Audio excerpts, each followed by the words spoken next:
ده يا جماعه الحال شارع جمال عبد الناصر في التجمع. ادي للاسف ادي اللي بيحصل في البلد، حفره في وسط الشارع. طبعا عربيات اتخبطت فيها كتير.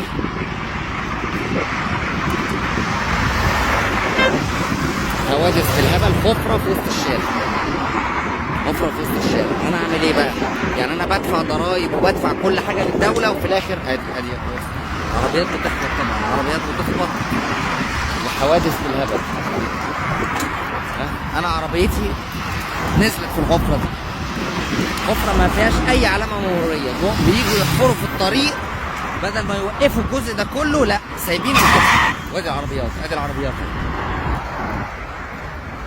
انا هستفاد بايه لما خلاص العربيه بتاعتي باظت؟ استفدت ايه؟ كل العربيات بتخبط.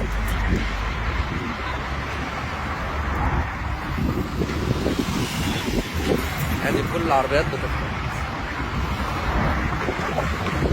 حفره في وسط الطريق، كل العربيات بتخبط. عربيتي اهي، عربيتي واحده منهم. واحده ايه؟ ها؟ تخلف، ناس مجانين. استغفر الله العظيم.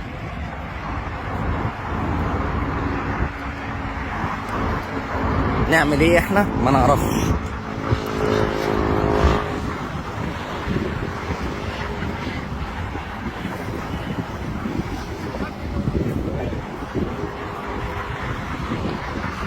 ادي عربيتي، شارع جمال عبد الناصر في التجمع. ادي اللي حصل، ادي اللي حصل،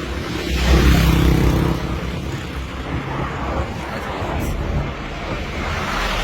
طبعا ايه، كذا عربية بالشكل ده، كاوتشات فرقعت.